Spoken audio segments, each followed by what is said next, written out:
Hey guys, Tarke here, and today's video is all about why I'm so excited for 3.11 with the balance changes that we're seeing, but also talking more generally about how I can play the same builds over and over and over again, because I always get the question, why do you always only play X build? So the reason why I'm super excited for 3.11 is we're seeing passive tree changes, and the passive tree changes we're seeing are pretty huge. And this is a big reason why I often go back to the same kinds of builds. I kind of have like two main archetypes. Maybe you could break it down into three that I bounce between. And those would be traps, damage over time based attacks, and then like damage over time based spells. So that would be like any form of trap build.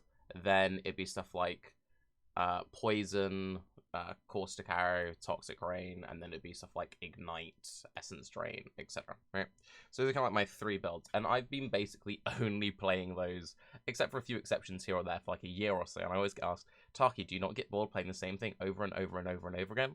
And the answer to that is no, and I'll explain why, and I'll use some examples of some like trees that I've been planning out going into the new league over a couple of different setups.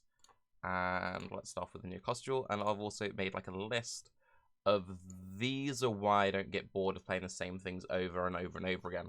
So this is also why I think cluster duels are such good game design, and also why I think Path of Exile is such a good video game. So currently, with the way that Path of Exile works, there's 1, 2, 3, 4, 5, 6, 7 ways that a build can be fundamentally different every 3 months. And that's ignoring the fact that every single league, there are multiple ways of playing the same build. So, to give you some examples, if there are any pre-existing influence items changed, or new influence mods added, or as we saw with the introduction of Conquerors, entirely new influence bases added, that can fundamentally change the way you build your character. And you're like, well, how can it realistically fundamentally change how you build your character? It can introduce mods that you couldn't previously get. Depending on what slots these are on, you might have had a situation where previously you used to use a unique pair of gloves, but now you've got a very powerful new influence mod on gloves, so now you want to swap up that slot there.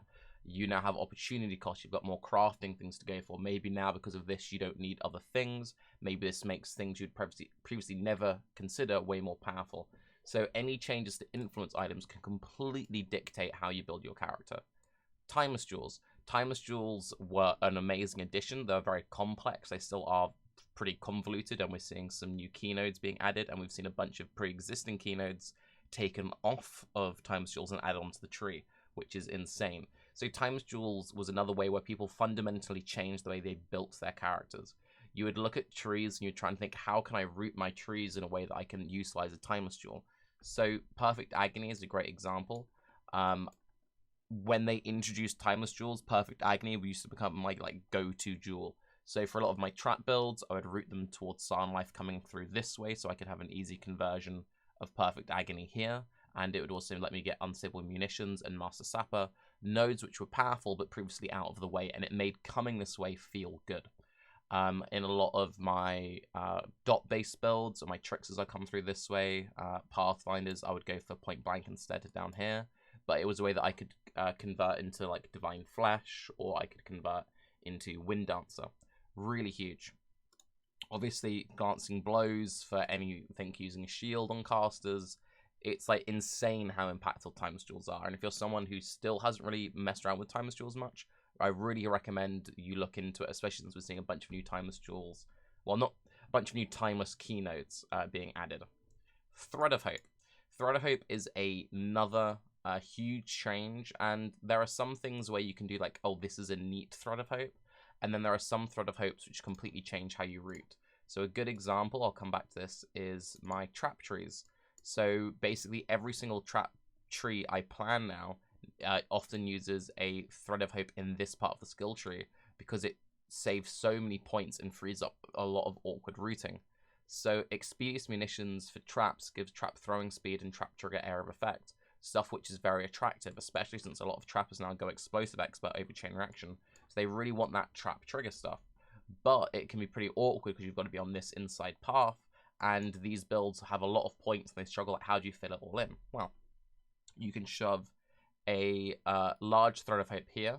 You can pick up Assassination, Saboteur, Expeditious Munitions, Blast Cascade, Master of Force, which gives you 4% chance to deal double damage, also gives you Strength, a stat you often miss in these builds. And if you're a Lightning Trap build, also lets you pick up your Pierce. This is a great example that another build that I played a lot of towards the end of Blight League, which I played like 3 or 4 different ways, was Detonate Dead Self-Cast Necro. You can get a Thread of Hope here to pick up Spiritual Aid, these Life Wheels, and these Reservation Wheels. And the fact that you can have these clever little play-arounds completely change how you route parts of the tree. There's another particularly very strong one that you can get down here, which hits both Discipline of Slaughter for Frenzy generation, Discipline of the Unyielding for Endurance Charge generation, and hits these life nodes here, and also hits Fury Bolts. There's lots of like very interesting, I'm not going to go into every single one, where suddenly just because of this one new item addition, it completely changes how you would route through parts of the tree. Maybe you can skip parts of the tree, and then all of those points you've saved, you can now utilize and spend somewhere else. Then obviously, Cluster Jewels. Cluster Jewels are one of the biggest things. So again, we'll stick with the traps for the example for now. One of the biggest issues I've had on trap builds is getting good defense without going energy shield based.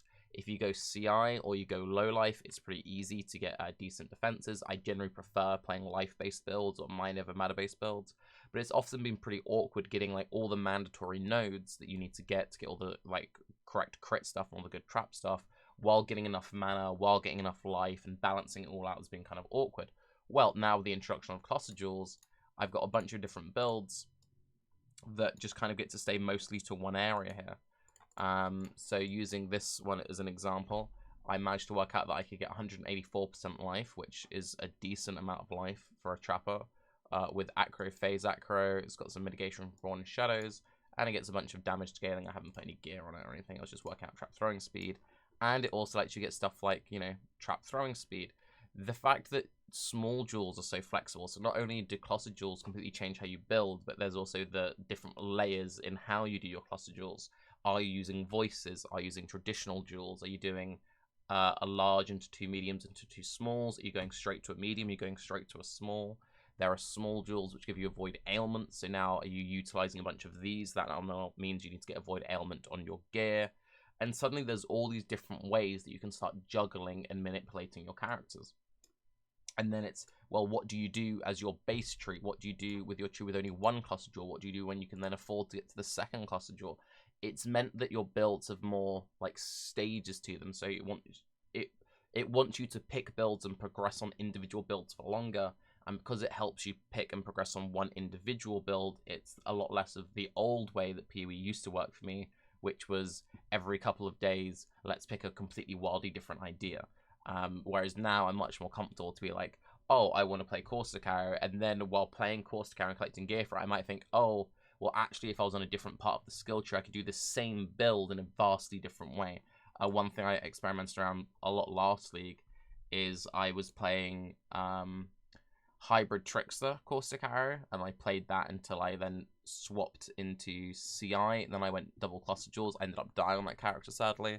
But then from that, I then started thinking, oh, double Cluster Jewels, or what if I went Champion and went Champion Cluster Jewel stacking with Fortify, and then later on I tried a Pathfinder version.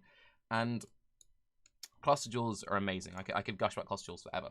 League-specific items and craft. So obviously every single league we see the introduction of new uniques, and we'll see, you know, new rare mods.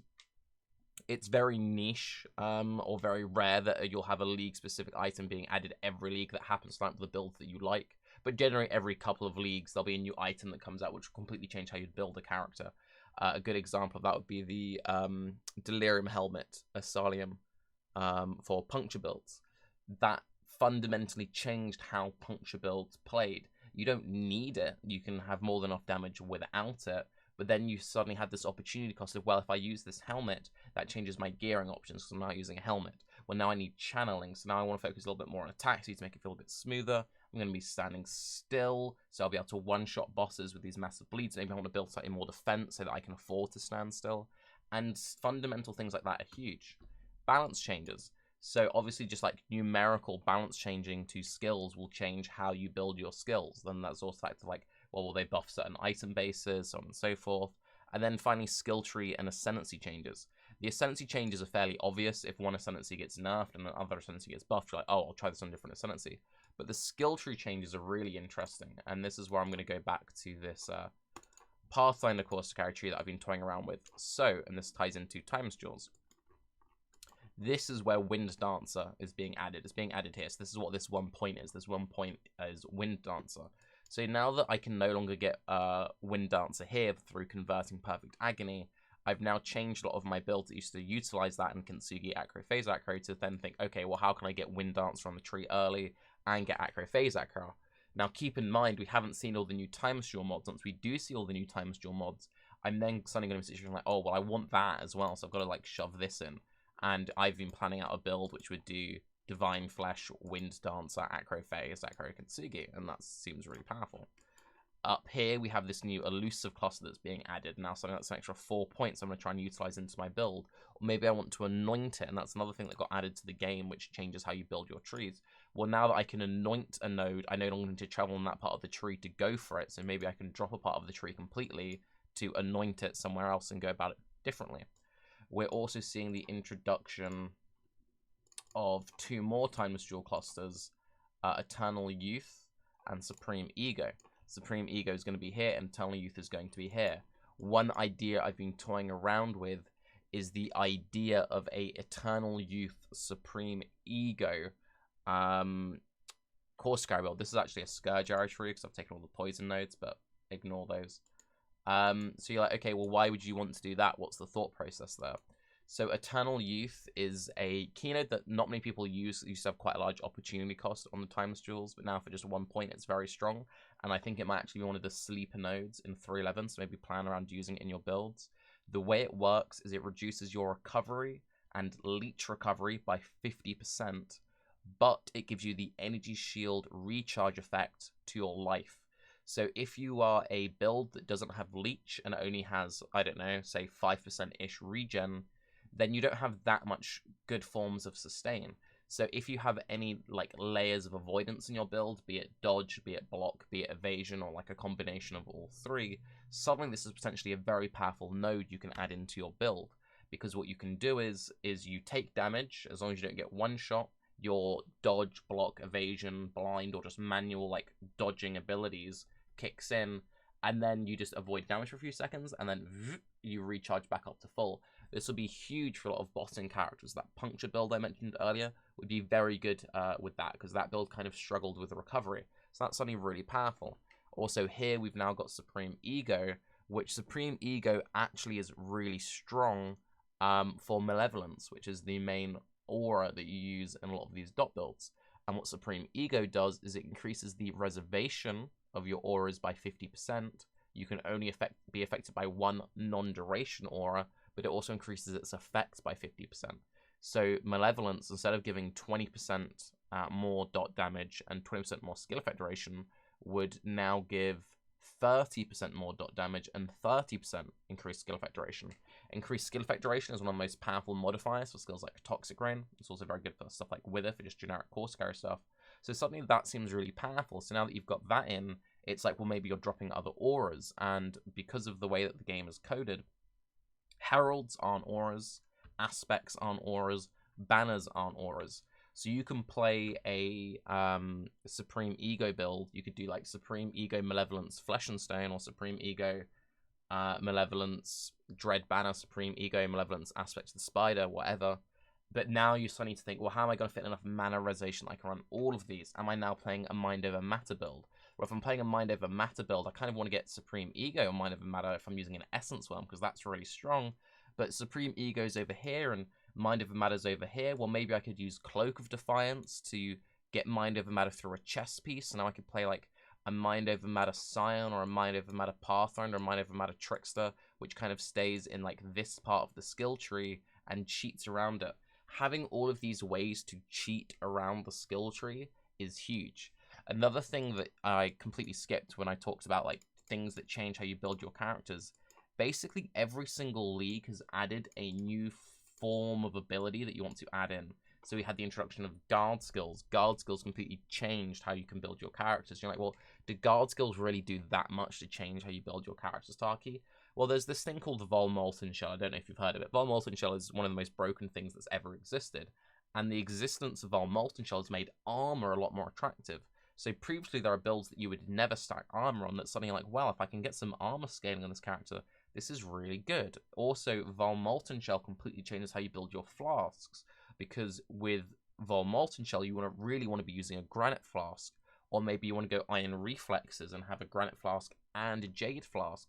And the way that Path of Exile works now, all you realistically need is one small thing to change, and it can fundamentally change everything about your build.